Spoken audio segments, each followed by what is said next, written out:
Hey everyone, it's Alex, and I am back with another 88th Academy Awards update video, this time bringing to you a list of the contenders for the Best Makeup and Hairstyling category.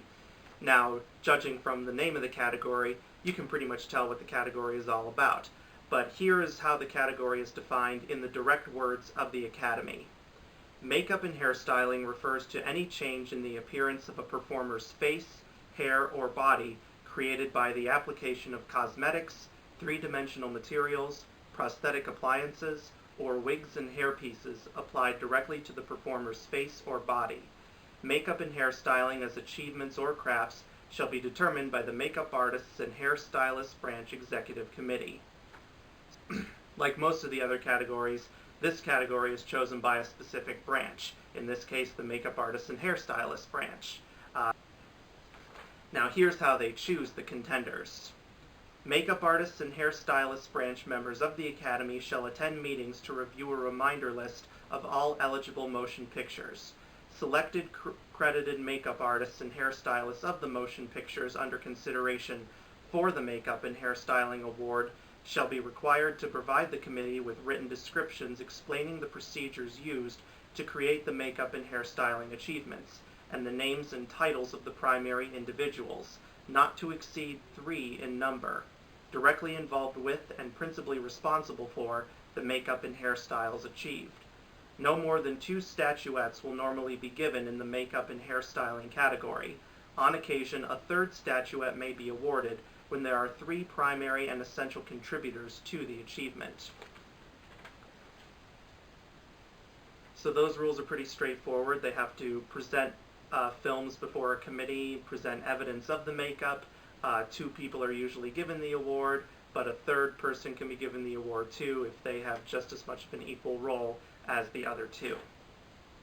So, now on to the official contenders. This year there are 7 semi-finalists for the Best Makeup and Hairstyling Oscar, and from these 7 semi-finalists, 3 of them will become the official Best Makeup and Hairstyling nominees. And the contenders are, in alphabetical order, Black Mass, Concussion, Legend, Mad Max Fury Road, Mr. Holmes, The 100-Year-Old Man Who Climbed Out the Window and Disappeared, and The Revenant.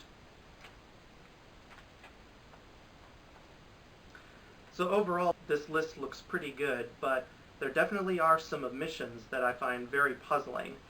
Maybe they just didn't get enough number 1 votes. They were at maybe number 2 or number 3, but it's still very surprising to not see these 2 films on here in particular, The Danish Girl and The Hateful Eight. Now, I haven't seen those movies yet because they haven't come to my area yet, but I have seen the trailers, the photos, the posters, and the makeup for both of those movies looks incredible. The Danish Girl, the makeup is a key element of that movie because it's about Eddie Redmayne playing a man who becomes the first ever person to undergo sex reassignment surgery ever, and to turn him from a man into a woman because he's transgender. And of course, before Redmayne's character undergoes the surgery to become a woman, he's living as a woman, wearing the clothes and the makeup. And the makeup on Eddie Redmayne looks incredible. You know, it really looks like you see an actual woman on screen. It doesn't look at all like a drag queen trying to do a cabaret act or anything like that. It isn't played for show. It isn't played for laughs at all. It's clear the makeup team in that movie took their job very seriously, and it's clear Eddie Redmayne took his role seriously. It's clear the director took his role seriously. It's clear they really worked together to bring this real-life figure. Lily Elbe is the person that Eddie Redmayne is playing. That's her name that she takes after she becomes a woman. Her original male birth name was Einar Wegener. I hope I pronounced that correctly. But this character is brought back to life, and just Eddie Redmayne, he's been getting all sorts of praise and buzz for his performance, and you know, you never feel that he's doing this to get a laugh out of people. You know, you feel that it looks from the trailer that this is as serious as it can get. And so I'm kind of shocked that the makeup team isn't getting at least a potential for a nomination there. So, but the Danish Girl looks like it'll get tons of other nominations for performances from Eddie Redmayne and Alicia Vikander, for maybe production design and costume design, maybe music. We'll see what happens there. And then the Hateful Eight. Obviously, the Hateful Eight is not about a transgendered person, but it does involve people who are, stuck in blizzards and who, have very different hair and facial styles than what we're accustomed to today, because it's set in the 1800s. For those of you that don't know, The Hateful Eight is the new film by Quentin Tarantino. He's doing another Western, but it's not a sequel to Django Unchained. This time it takes place in the actual West instead of the South, but it's got a great all-star cast like Kurt Russell, Samuel L. Jackson, Jennifer Jason Leigh, Damian Bashir, Bruce Dern, Walton Goggins. Channing Tatum's even in it. I don't know if he has a main role or if it's just a cameo, kind of like with Jonah Hill in Django Unchained. It looks like the makeup team did a very good job in not only recreating what people would look like after being exposed to cold weather for long periods of time, but those facial hair looks on the men that would have been popular in that time. But like the Danish Girl, the Hateful Eight is poised to get loads of nominations in other categories like Best Original Screenplay, Best Score, Best Picture, some acting nominations, so the Hateful Eight is not going to be out of the Oscar race. Don't worry about that. As for the actual contenders, most of these do look very good. Black Mass, yes, that is definitely a great contender because they did such a great job of making Johnny Depp look like James Whitey Bulger. I mean, obviously you're not going to create a 100% perfect match because you can only mold an actor's face in so many ways to make them look like a real person, but just from the way Depp's hair was slicked back to just kind of the tone of his skin, because Bulger, he was known as Whitey Bulger not just because of his extremely, almost practically white blonde hair, but his very pale skin. And with that look, Depp was also able to embody Whitey Bulger's personality, so much so that you felt like you were really watching the real Whitey Bulger in action before he went on the lam for 16 years and then got caught by the FBI. Concussion I have not seen yet. I don't really know how much makeup in there is Oscar worthy. I suppose from the trailers maybe with Albert Brooks, because Albert Brooks looks like he's wearing like a bald cap to play like a guy with male pattern baldness, and Albert Brooks is not bald in real life. Maybe he does wear it. But then since the film is about the discovery of the disease that can cause dementia-like symptoms in football players who suffer numerous concussions, maybe the makeup there is to show those players how they look as a result of having this disease. I don't know. I'll have to find out when I see the movie. Legend, I have not seen that movie. It's probably not coming to my area because it's gotten so-so reviews from critics.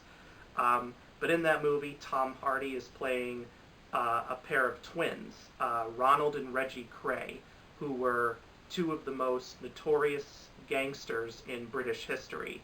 They were pretty much the British equivalent of what James Whitey Bulger was here in the United States.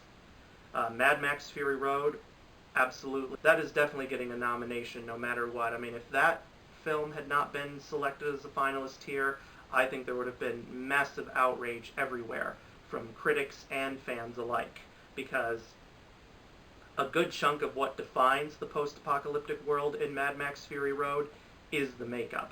I mean, at first when I caught glimpses of the people in there wearing the makeup, I thought, whoa, this almost looks like they're on a set of a Marilyn Manson music video. But thankfully, this is not a Marilyn Manson music video. We do get a bigger picture of the world these characters live in, and boy is it a crazy world. And congratulations to the makeup team for making it look like a crazy world on,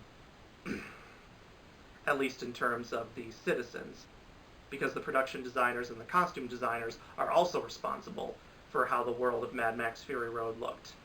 Mr. Holmes, I did not get a chance to see it. I heard it was really good. I heard Ian McKellen was excellent, and I suppose that's the reason why it's a contender, because Apparently in Mr. Holmes, Ian McKellen plays Sherlock Holmes as like a man in his 90s, and Ian McKellen is only in like his late 70s. So, I mean, and of course, being in his late 70s, he naturally looks old, but I bet they probably had to put on a little more makeup to make him look older than he actually is. That's what they actually had to do with Estelle Getty in The Golden Girls back in the 1980s.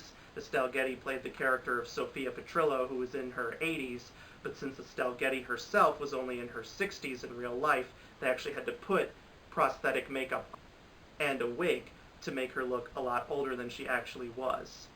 The 100-Year-Old Man Who Climbed Out the Window and Disappeared, that's a foreign film. I think it's from Sweden, maybe?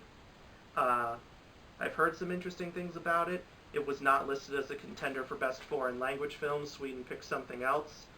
But I've heard it's pretty good, and I guess I can see why it's a contender here, because the actor playing the titular 100-year-old man in the title is not really 100 years old. He's actually in his early 50s. So, and obviously you'd have to make an actor in his early 50s look a lot older than he really is to play a 100-year-old. And then finally, The Revenant. Yep, I can definitely see that as a contender just from the trailers, because The Revenant doesn't come to my area until January 8th.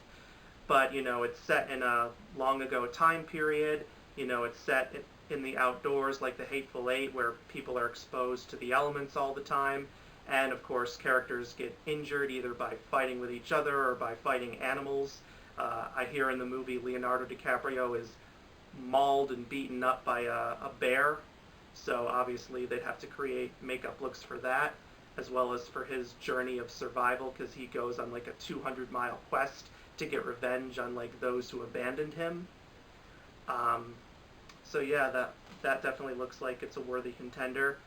Out of all of these, after looking them over, this is one of those rare categories for what I predict and what I personally want are exactly the same for everything. So the films I want to see nominated and the films I think will get nominated are the following: Black Mass, Mad Max Fury Road, and The Revenant. Although I'll admit I still don't know why they only have 3 nominees instead of 5. I think there are more than enough good films for there to be 5 nominees in this category, not 3. I don't know why they still hold it out at 3. It's really weird. If there were going to be 5 nominees as 3, I'd say still have Black Mass, Mad Max Fury Road, and The Revenant, but also add in The Danish Girl and The Hateful Eight, if that were possible. But if those 3 are nominated, then I'd say the one to win that I would want to win and what I think will win is Mad Max Fury Road, because that film has been gaining so much momentum. It's been winning a lot of Critics' Circle awards. You know, it's still considered one of the best films of the year, even though it came out all the way back in May. So, and usually you don't see big blockbuster action films get that kind of praise. And when a film like that can, the Oscars are going to want to give it as many awards as they can. So Mad Max, it probably won't win top categories like Best Picture and Best Director, but it could probably win a lot of technical categories, and Best Makeup and Hairstyling being one of them. But we'll see what happens when the actual Oscar nominations come out, and we'll see who is truly going to be fighting to take home the trophy. That's all I have to say for now, but be sure to check back in the future for more videos, and I'll see you guys next time. Bye!